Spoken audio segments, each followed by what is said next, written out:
We recording already? Yeah. No problem. Thank you for accommodating my footrest. It's like when the dog comes up to you and you put your legs up and then they come up like... Like, hey, man, I'm not going around. Yeah. So intro. No. And we don't need to look at the camera as much other than just intro. And then we should just banter like this. I guess so. We shouldn't. Not there. I try to look when I'm making a point. Like, and haha. Like, I don't know if that's good or bad, but that's like a fourth wall. Like, yeah, exactly. Like, that's why I'm not a Hollywood actor. That and many other things. Okay. That's the reason. That's why. That's it. It's just because I kept breaking the fourth wall. If I could not break the fourth wall, I'd be famous. I'd be Vince Vaughn, part 2. I don't know if I would. But okay. I always thought that the guy that I would want to become, or like the model, like if he was going to pass the torch, which I clearly don't earn, is Vince Vaughn. I think he's such a brilliant comedic actor. He's a fun person. I don't know that I have the emotional depth to do some of these roles where you're like, I don't know, like a Denzel, who I'm, you know, for other reasons I'm not like that. But like you look at it, he goes, he evokes such emotion right out of his roles where you go, okay, this guy has such a range. Whereas Vince Vaughn, every role you're like, he's having a blast. He's making everybody laugh. Seems like if I had to be an actor, that'd be a cool actor. You know your depth. Do you have somebody that you think, like if you were ever to be famous, maybe it's a musician, but like if you had somebody famous that you're like, you know, that would be a path. Like that, I could see myself, if you got different set of choices, maybe I would have been like that person. Or am I the only one that thinks like that? I think probably like Amy Poehler. I think she has done the best projects. Like, nothing super serious. I don't think that's my journey. If that even were my journey. Sure. The fake journey. Well, clearly, that hypothetical dream journey is all we're talking about. The fake journey inside the fake journey. Parks and Rec is like my favorite show. Can't hate Leslie Knope. I don't think I have the comedic genius that Amy Poehler does, but... Well, no one does. That's why they're who they are, and we're all just aspiring. Whatever she does just looks really fun. A lot of people say I look like Arizona Robbins from Grey's Anatomy. I'm not going to lie to you. I have no idea who that is. I know you don't, but the girls will get it. That's good. I'm glad somebody gets it. I'm just going to go, I bet you're right. I have no idea. Yeah, exactly. But none of that is Oliver Shoemaker. What? Hard pivot. What a segue. Hard pivot to our guy, That's Ollie. A good segue. Yeah, let's just roll right in to this afternoon's classic genius. Can you get me a Red Bull out of there, please? Are we just Red Bulling right in the middle of the intro? Got it. Just fire down a Red Bull. I don't want to be promoting Diet Pepsi. Is that a problem? Oh, you're like... I'm such a hater of it, and I'm drinking it because it's all that they had. Yeah. Still not Oliver. So I heard a Would You Rather the other day. Would you rather only hear Britney Spears songs sung by Britney Spears for the rest of time, her whole catalog?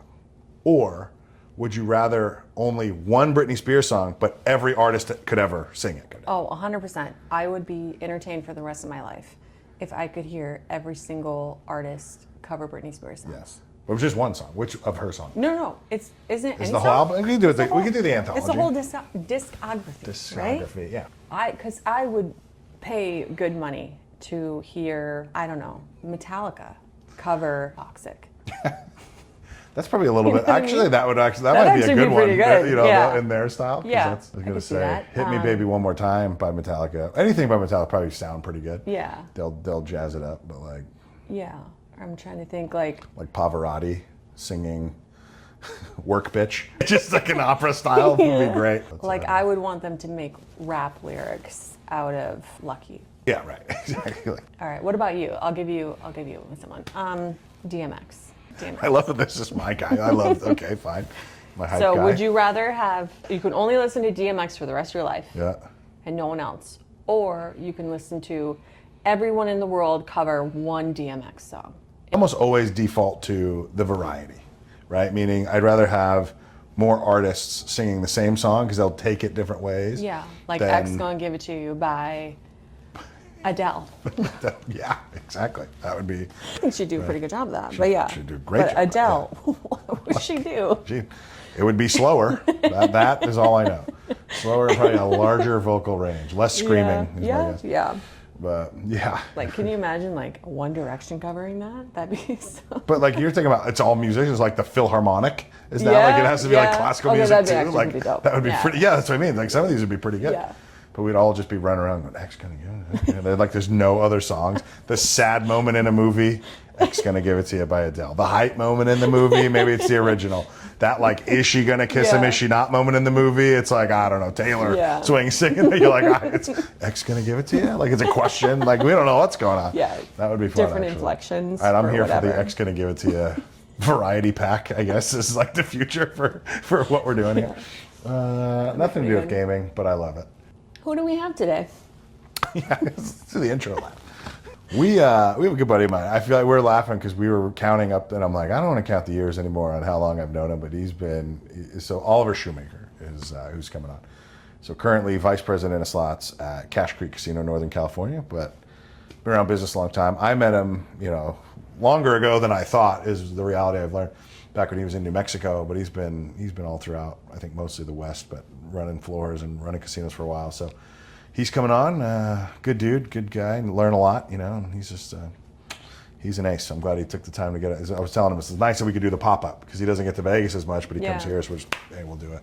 He's been on my wish list for a while, so I'm glad he came in and cashed us in. Yeah, all right. All good, let's do it. Well, let's get to it.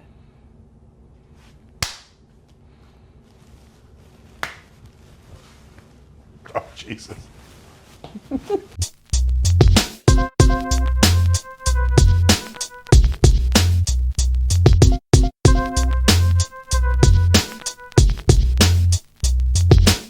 Oliver, what's up, man? Thanks for joining the show. Good to see you. Good to be here. Sunny San Diego. It's gorgeous out. It's always gorgeous. Right? Not that Cache Creek's a bad setting when you come up and see in Northern Cal, but this is a nice setting too. Yeah, so it doesn't suck, right? Yeah. I mean, it doesn't. Yeah, it's nice up there, but it's San Diego's. San Diego. That's why people come here, right? Yeah, for sure. Yeah, it does not suck is the quote of the day so far. So vice president of slots up at Cache Creek, and it's funny. So I was thinking about knowing you for a long time. We were actually just before we started talking about all the different stops and the length of time we've been in the business, and I laugh because it's something you said to me on our first meeting. So I met you back in Santa Ana Star, and I didn't know anything from anything. Like I started mobile app sales and kind of getting to know people. Well, I can only imagine. And you had said, well, it's funny. Oh my God, because you were, I think, new at the property, right? And I don't know who was before you. And then it turns out almost everyone I meet that's new to a property and slot operation says the same thing. You go, I don't know what the guy before me was thinking, but I'm doing all these changes. And it's like, the last guy seems smart, and then you're here and you're smart, and then you leave, and the next guy, and it's like they're all just think whoever was before them had no rhyme or reason to what the hell they were doing in this. So is there like schools of thought, or why is that the feeling? For like, sure. What's driving that sentiment? Yeah, for sure. I'll tell you, like, I think a lot of it has to do with, one, like what their, where they came from to begin with. You think like, old school thought of like, you're not supposed to do the yellow brick road, for instance, right? You want to keep people guessing on where they're at in the casino, and then you get into, a regional casino where you're like, why do I want to confuse anybody? Just make something, simple, find your slot as soon as possible, and move on. It's definitely different schools of thought, but I just think that over time, fresh eyes are a real thing. You come in, you go like, I'm not really sure what the thought process there was. You don't know the context. I've walked into places where they're like, hey, so you know what? Every lease game needs to go really far away from the front door to pull people into a particular spot. Oh, it's like milk in the grocery store kind of thing. Exactly. Like they're going to find them, just put them in the back. Exactly. But like all of them, you know what I mean? Like, but that's a thing. Like, that's something I've seen along my path as well. So it's for sure. Everybody puts their fingerprint on it. They put their mark, right? Yeah. What's like a really bizarre thing you've seen, or that you've come in and they're like, we've always done it this way? Yeah, like the lease product talking about the back was maybe the weirdest one, and that has been along my trek, if you will. And it was literally every lease game outside of poker, which kind of is this like kind of weird thing, but every daily fee or split or wide area progressive was in this back corner. Like there was this delineation of pillars, and it was in the very back of the casino, and that's where all of them were at. With a million signs. Yeah. Like, so you had to walk through the entire casino to get something, which, I get it, but you just annoyed everybody, Like I don't get it. Like, what was the deal? Yeah. Was it a relationship issue with the vendors maybe? Was it whatever it was, that person wasn't there to answer that question. So you just sort of like go, that's why you were there. Fix that problem. So you had to go like, exactly. What was that? Like, I don't know what that was. So I mean, that's kind of the, there's all sorts of weird sort of things. Definitely, usually through configurations and that sort of thing. Like different philosophies and how things should be configured. Do you want to be super aggressive on it or not? There's those things that come up as well. But like for arbitrarily just put every great product on the planet that it was at the time in this back spot just for the sake of just because like it was sort of didn't weird. Work. Yeah, performance wasn't. Yeah, good. you're like right. So like okay, well it just there's some weird things like that. But. Yeah, that makes sense. What is the Yellow Brick Road? So it's old school. So a million years ago at the MGM used to have this Wizard of Oz sort of theme to it, right? Okay. And so it was the Yellow Brick Road from the Wizard of Oz, where you just had this path that would lead you down wherever it was. And so it was this saying that they would say from the casino side, you didn't want something like that because you wanted people to sort of get lost in slots or get lost in the thing, to lose track of time and leave their worries behind and be confused. No clocks and no windows. It was all of that stuff, right? And so you didn't want to have a path that was easily navigatable through your place because you wanted them. And it makes a little bit more sense when you have a place next door as a regional, like, where are you going to go? I mean, like our place is like an hour to the next place, right? So just make something, as effortless as possible and just get to where you need to be, right? So you don't want to frustrate people. But so it was an old school thought though, mostly from Vegas, quite frankly, where it was, I mean, it's been a number of years, but really some old school thought from back in the day of like, you didn't want to have like a nice delineated, walkway between one spot and another because you wanted people to veer off, meander off into the slots, right? It's all about the side quests. That's 100% about side quests, absolutely, yeah. I guess it does make sense to your point in Vegas, where it's like if you leave MGM, go to Caesars, like that's corporations changing money. Totally. To your point, like if they wander out of your building, it's like, well, I'm just gonna go back inside because unless I'm taking in the landscape view, there's really nothing out there. Yeah, right, you got to really want to leave. You're not just walking out the door, just walking a couple of steps to the next spot. Yeah. That's it. If you were gonna how do you do you have a theory? Like, what's your? I mean, I don't know if there's a school of thought when you're designing the floor. You come in, like, what are some of the first things you look at? I think I look at it as sort of solving problems, right? So, if you are trying to pull somebody from one spot to another, then you're definitely trying to put something over there that's interesting, right? And maybe that's some lease product, maybe that's something else, sign packages, or you want some nice sight lines. I mean, so you have sort of this general philosophy, if you will, of how you want to be able to merchandise, so where you see a lot of product, but you want some things to be interesting. You want to have a little bit of something for everybody. Some people like next to the restroom. Some people want to take a shot at the front door, and so maybe the take a shot game, at the front door. Some people want to be near the food outlet or near the hotel or whatever, right? So, like we have, for instance, 2 towers. Like, we have our original tower and then a brand new expansion one. And so, but the original tower is super convenient for all of our high-end players.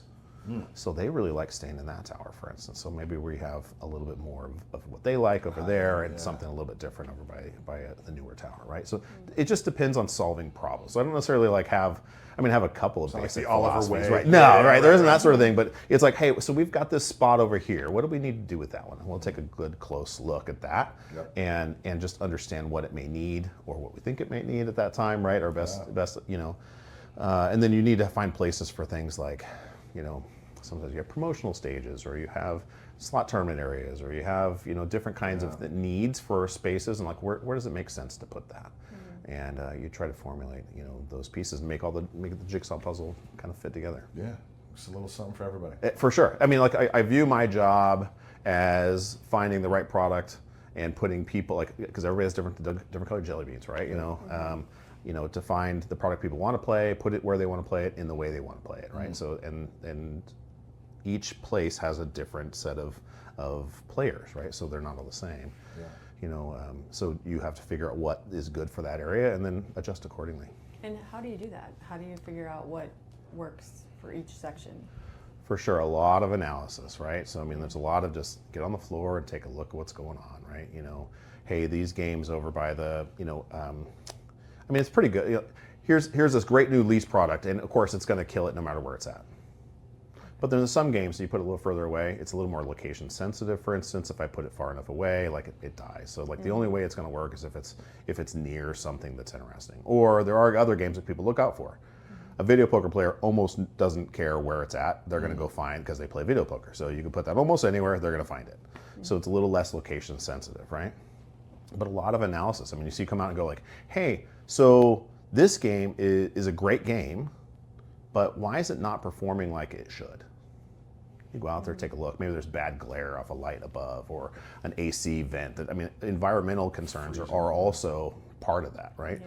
And some of it's just analysis you can do on a spreadsheet or in a tool or whatever. Some of it's you just got to get out there and take a look. It just depends. But the combination of understanding who you are trying to cater to, and sometimes, like, for instance, high limit players or video poker players, or there's different sort of niche pockets of people. So you wanted to put something that's lures them in, right? So you have to a lot of analysis.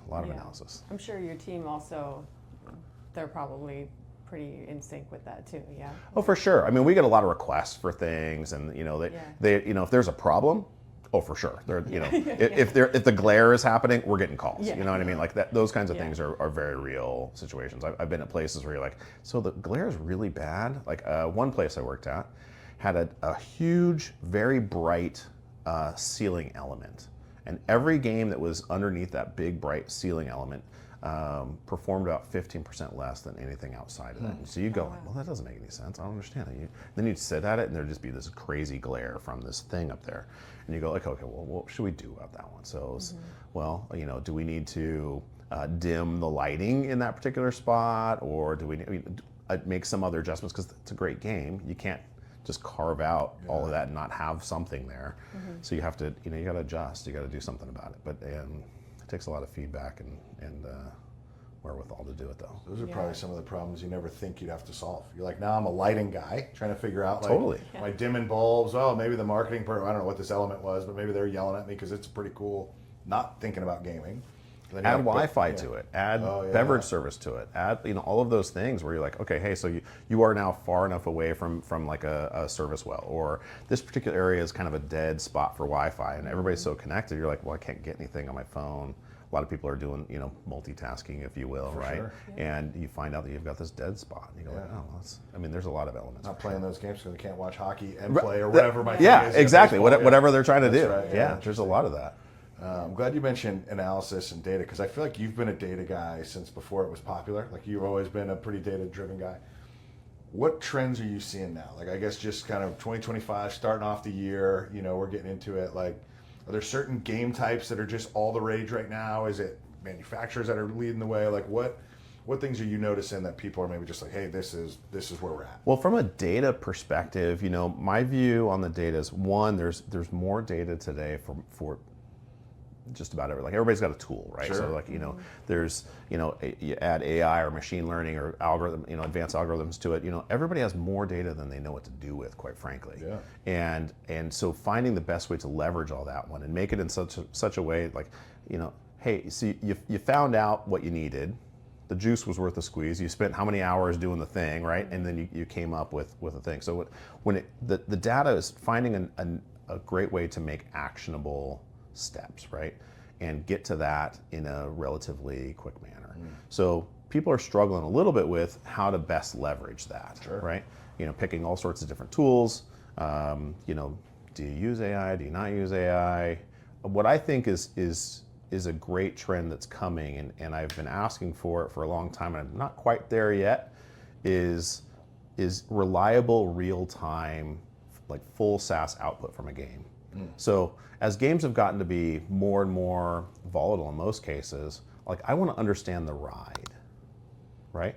So yeah, I can see how the game performs. I can see what the player did, but why are they so upset? They ended up, they lost some, but they lose some usually, right? So it's kind of comes with the deal, right? But with a full SaaS output from a game, I mean, now you get real time. Like, how many games in a row did they lose, for instance? Yeah, because now you're not getting session. You're not saying I sat down with $100, let's say, and I lost it maybe in 20 minutes. Now you can go, whoa, wait a minute. Of course he's bad. He went from I won like a little bit of a ride to just completely gone. That's right. Yeah, right. Totally fell off, right? The bottom fell out of it. And now, like, so to be able to get to that kind of information is really compelling, especially like from a PD perspective, right? So, like, hey, now maybe you want to do something for these players who clearly just got their teeth kicked in on this thing. And is that a call to action like from the vendor? Like who provides that? Would like the slot machine manufacturer be the one that opens that up for you? So, is that a system thing? Or? Yeah, so generally speaking, either through your CMS or through some additional hardware, there's a couple of options that are out there.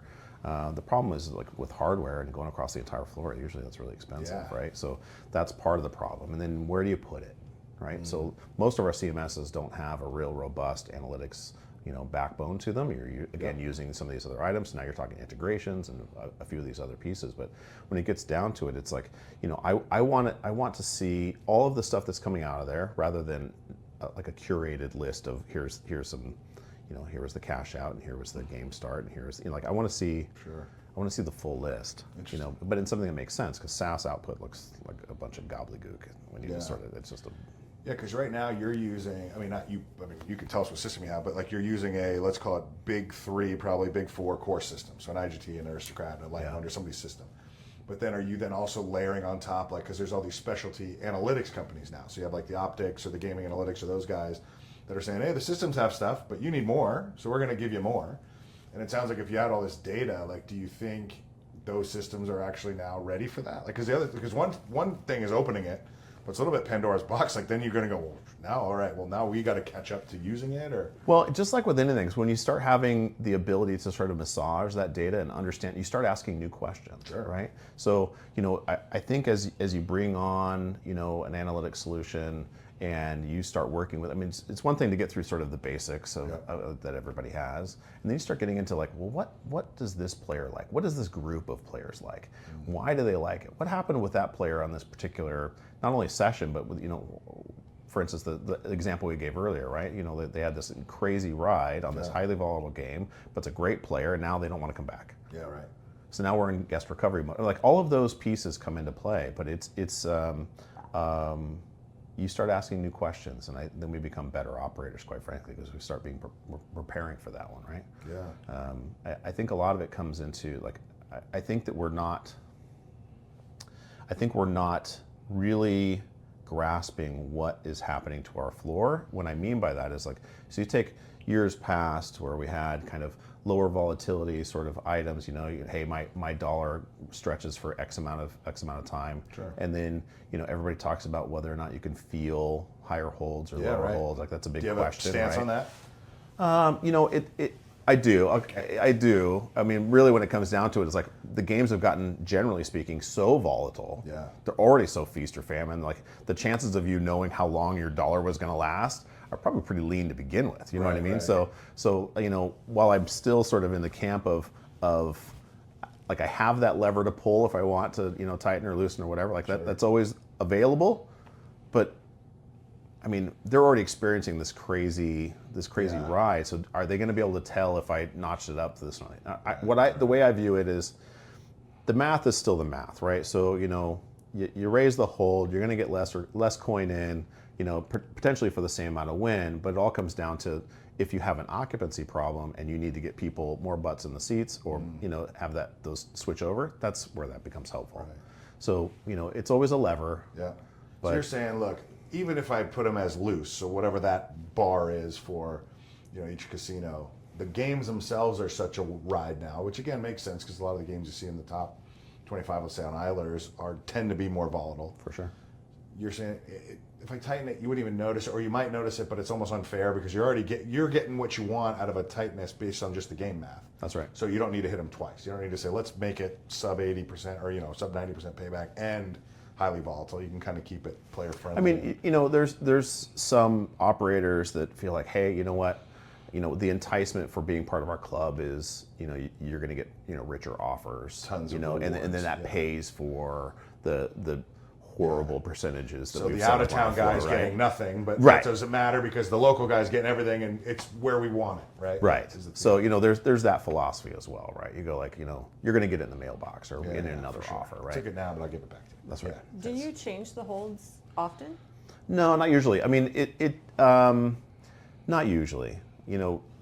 Most most places usually have a window for whether denominations or certain types of games or lease games, or will have a high limit versus outside of high limit or premium. Like it kind of break sort of those things down. So usually have a range that you want to pick to. So as far as like fine tuning here or there, like, hey, on this end game, because people are going to gravitate towards the corner game versus sitting in between people, maybe I'm going to have that one a little bit tighter, for instance. Like, I mean, could do that, but as far as to your question, as far as changing them on a regular basis, not usually.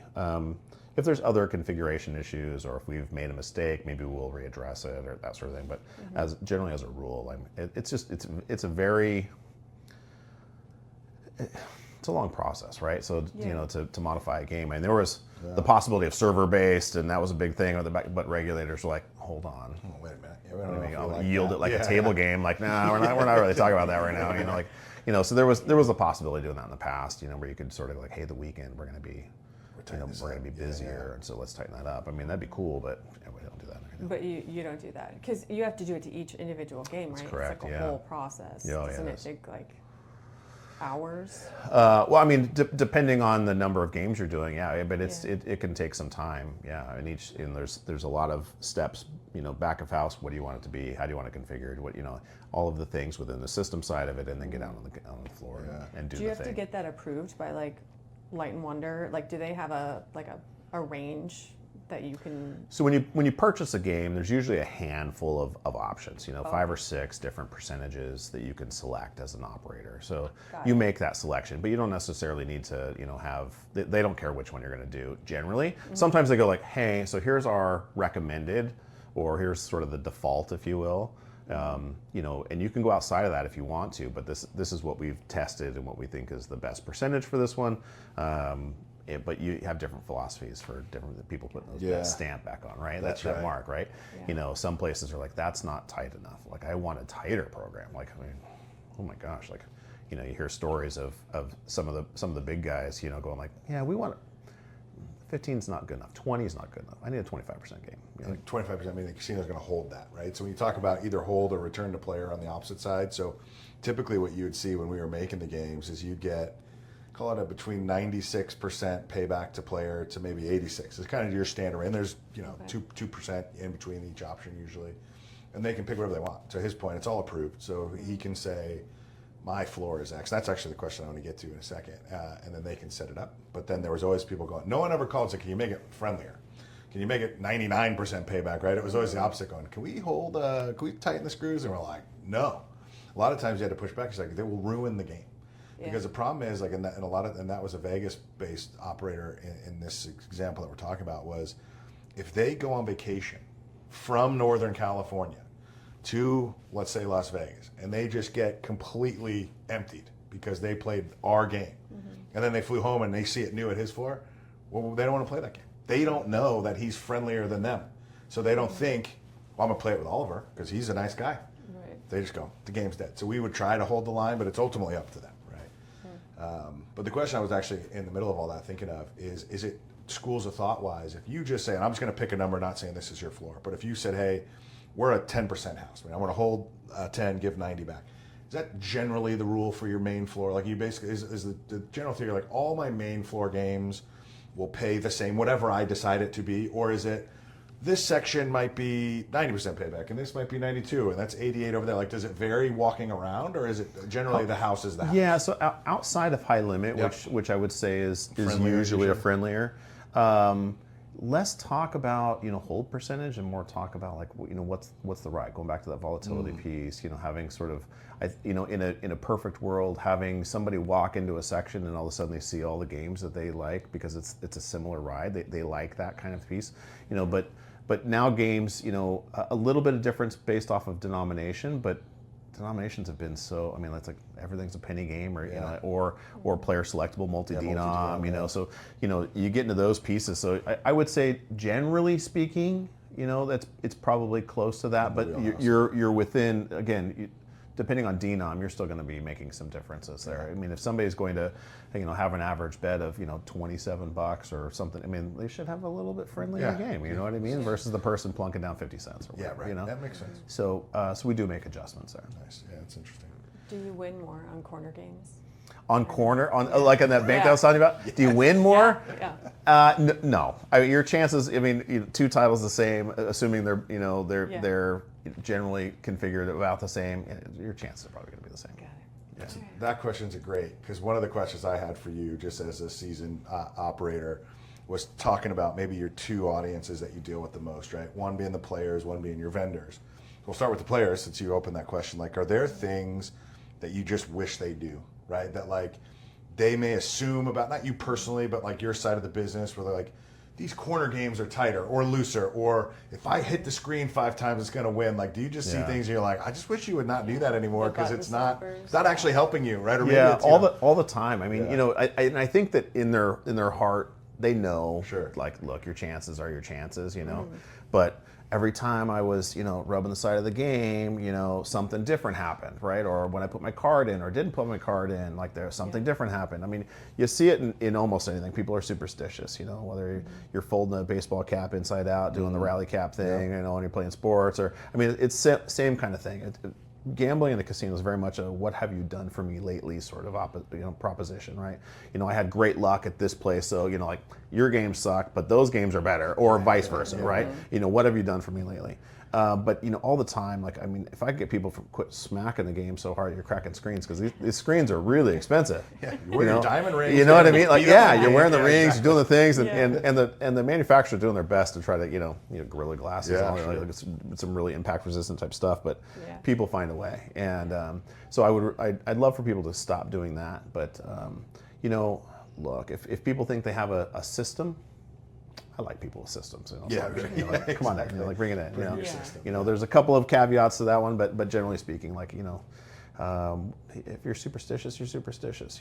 But I wish more people understood, because people talk about loose or tight games, right? And so something like I share with, for instance, like new employee orientations. I'll say like, hey, so let's say 100 of us go into a game, we're each with $1. We're going to put in $1 and we're going to play $1 at a time, right? And 99 of us are going to lose, and that last person's going to win $100.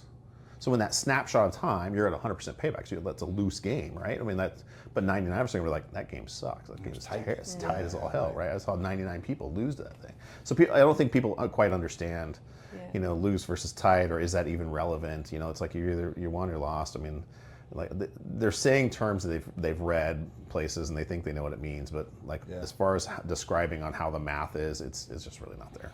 Yeah, blame Vegas for that, because I grew up in Vegas and it was like everywhere you drive, billboard and stuff, right? Loosest slots in town. We got the loosest slots. I'm like, I don't even know what that means, but it sounds good. Like, we should go there. Absolutely. Mom, when are we going there? Yeah, you'd see percentages on things. You're like, okay, great, But anybody that walked into a place, you put in $100, did you get 95 back? Yeah, no, probably not. No, you probably did not. You're lucky to get free steak and eggs. Yeah, exactly. But I wish people would know that like casinos are just like any other business. You got some winners, you got losers. You hoping the winners are paid with the losers, and then the casino gets a little margin on the side. And a lot of people think that that's something different than that. Yeah.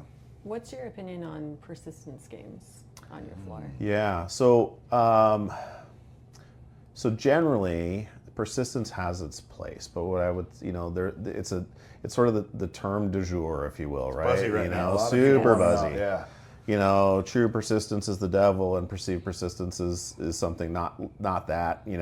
Persistence has been around, or true persistence has been around for forever. I mean, really, whether it was you were filling in cherry pies or diamond mines or green stamps or buffalo. I mean, so it's come full circle. Must hit by progressives. They've all been persistence-based items.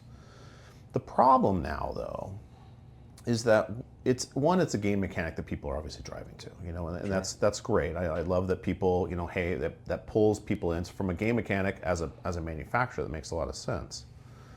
As a player, though, if you are in the know, cool, I got something in. I know I'd look for that. There's the firecrackers are getting ready to go, or the pots are getting bigger, or the chicken's getting ready to explode. Whatever it is, it's my system. I've got my system. You know what I mean? The problem that lies in that there's people that the information is so free flowing, whether it's influencers or you go online and everybody knows that here's how you beat slots, right? And so now, instead of like back in the day when somebody won a jackpot and you're like, well, that's cool because, you know, they're going to come back in and they're going to put it back in. That's not what's happening with these players. So with these players, they know what it is. They only play the true persistence or when the game's in an advantageous position. They play the game and you're not going to get them. And you're not going to be in the other side of that if they're just really disciplined in that regard. And a lot of them then, you know, if they're smart, they won't use their card. But if they aren't, then they'll use their card and try to get benefits on top of that.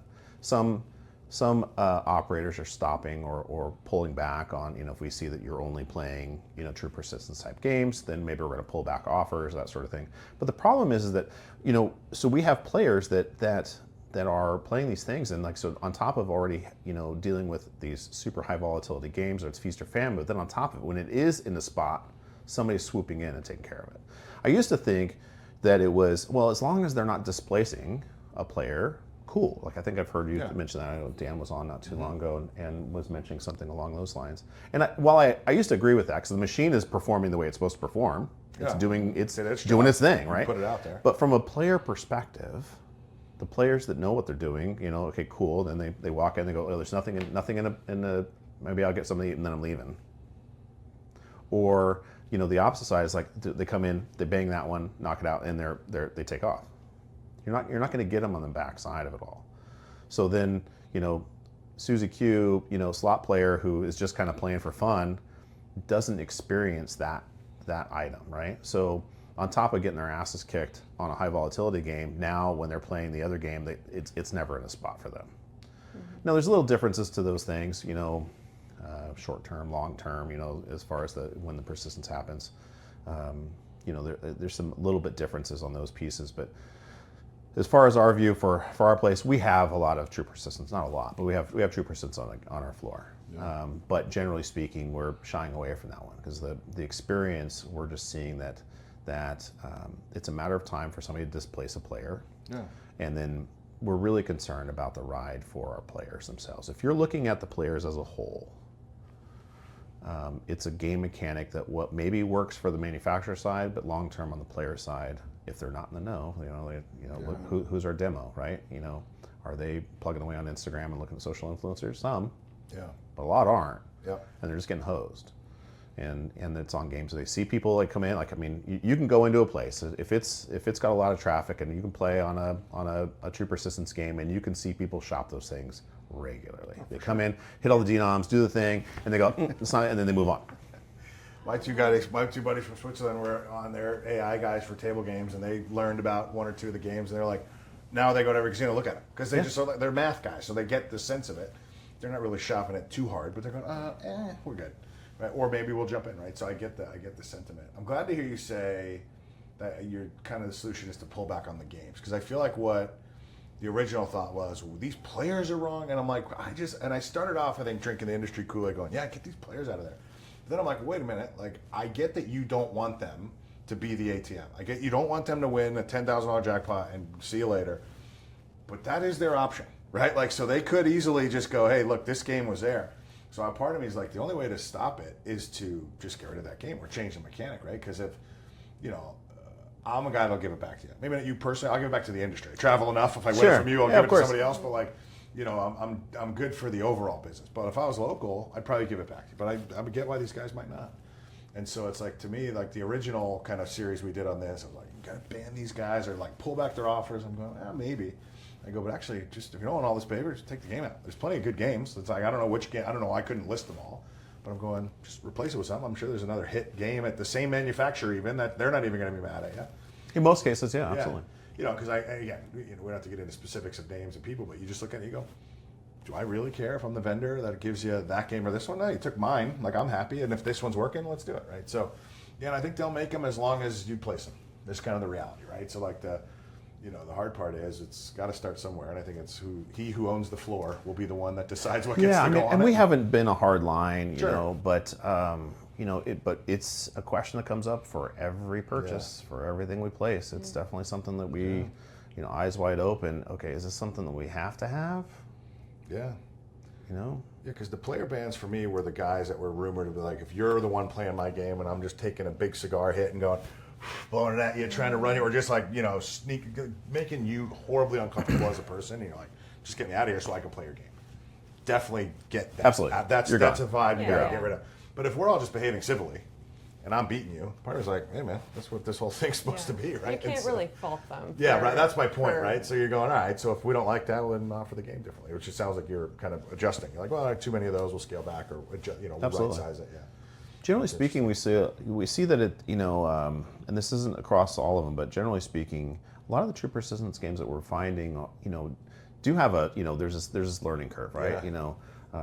People find out about it, it's super popular, but then it dwindles off pretty quick. So not unlike a lot of new titles already, but I understand from the manufacturer side, like, but it's a game mechanic that is working for us.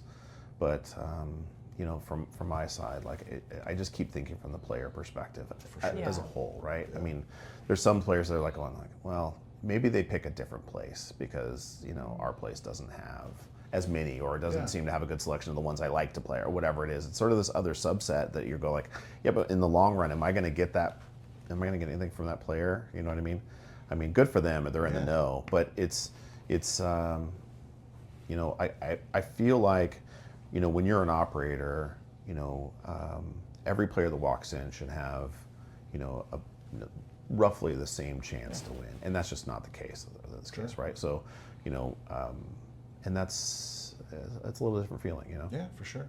It's many factors to designing a floor, including this one, right? It's always interesting.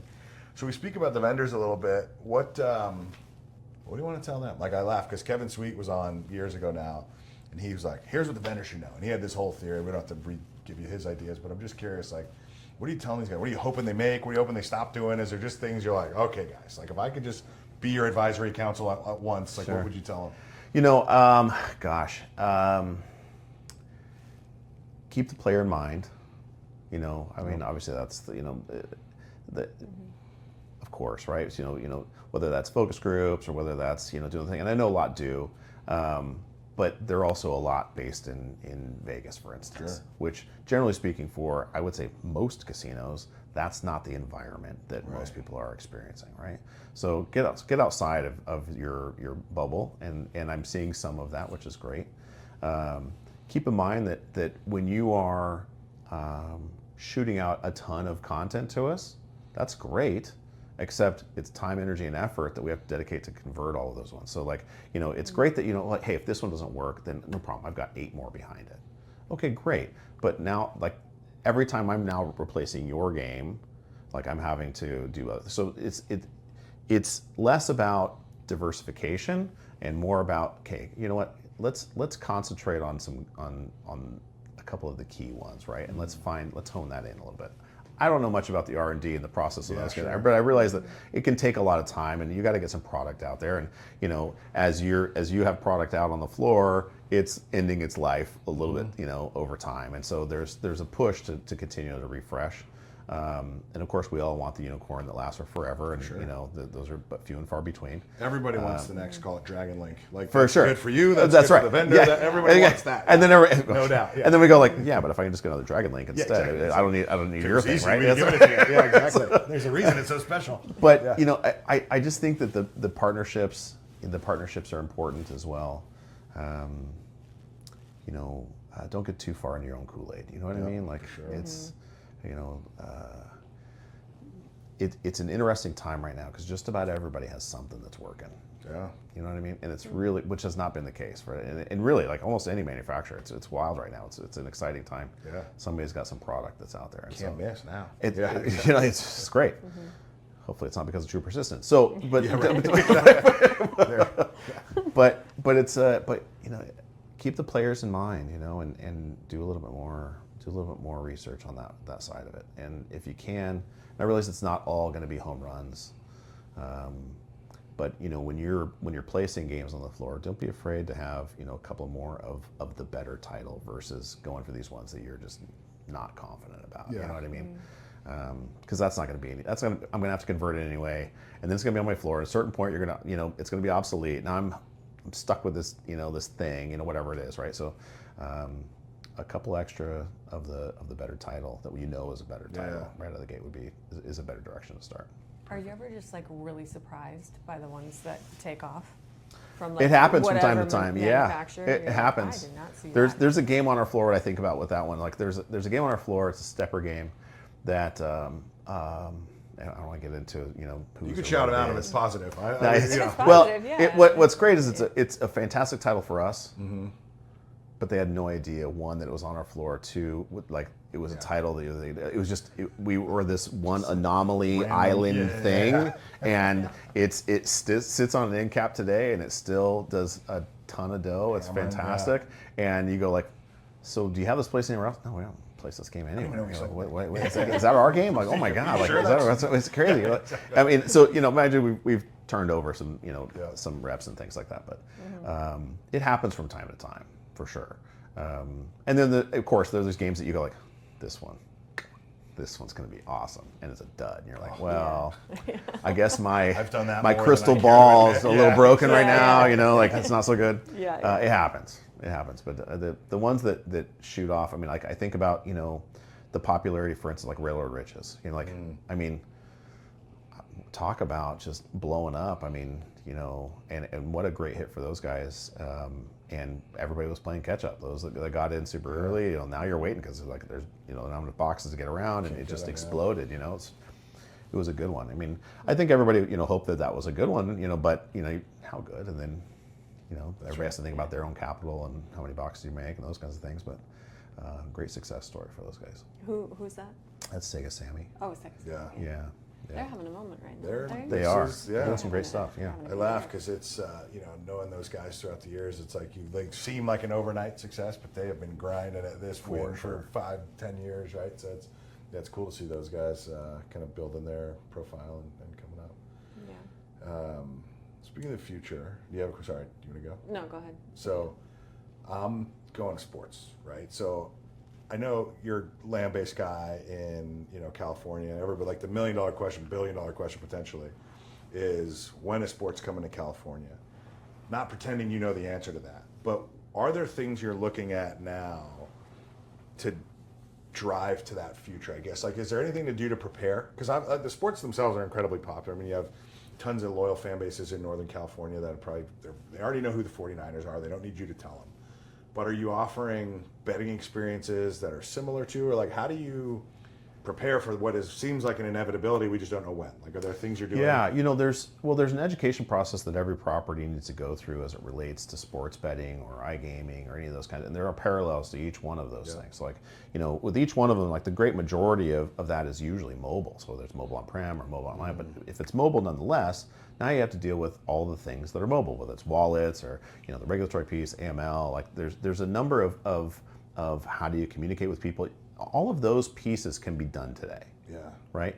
Even if sports betting isn't live today in California, you can still figure out who you're what do you have the stomach for, right? Do you want to have a wallet from here? What kind of wallet do you want to have? Do you want it to be funded internally? Do you want it out externally?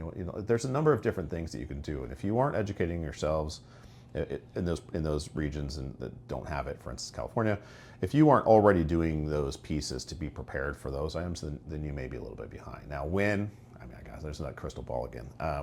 Sure. I wish that one. Spot for a number because I don't think it's possible. And considering the two initiatives from a couple of years ago were, just absolutely hammered. They went down in flames, both of them. So it's tough. The California voters, and if there isn't something that fits for the tribes as a whole, I think it's going to be an uphill battle. Yeah. So tough to say, but but preparing yourself for all of the things that are similar or adjacent to the marketing pieces, the how to fund, the responsible gaming pieces, all of those items. What do you want to do with your database? Are you comfortable with having somebody? Do you want a turnkey or do you want people actually doing it? I mean, there's all of those options. There's lots of companies that can offer everything from, hey, we're just a name, to and you do everything, or we do everything. I mean, and there's gradients in between, right? So, but understanding what you want as an operation is the first step of that one. So, assess your team, assess what you have, and then what do you have the stomach for? What do you have the proficiency for? I mean, sure, you can evolve as time goes on, of course, as well, but there are things to do today. Yeah, awesome. Yeah, like I guess I didn't even think of that, building out the infrastructure and just, or not even building out, just being ready to know if Go comes anytime soon, here's how we want to behave, here's maybe the partners we want to go now behave with or partner with. And you got to be ready for that that. Point. Yeah, because doing it, I mean, it feels like one of those things we'd see coming, but every now and again it's like, and surprise, you got, some random bill got attached to it, and now you have it, right? 100%. I mean, what was it? The last one was like something for homelessness, and you're like, what is it? Sports betting bill? Yeah, exactly. Yeah, all of a sudden. That's right. Yeah, You're like, what are you talking about? You want yes, help? fix homelessness. Wait, sports betting's now in play? We can bet on the Raiders. Yeah, exactly. That's funny. Do you have any good casino stories? Because I'm sure you've seen it all over. Seen lots, yeah. Good casino stories. What's your best cocktail? What's your good dinner party story? Dinner party story? Oh my gosh.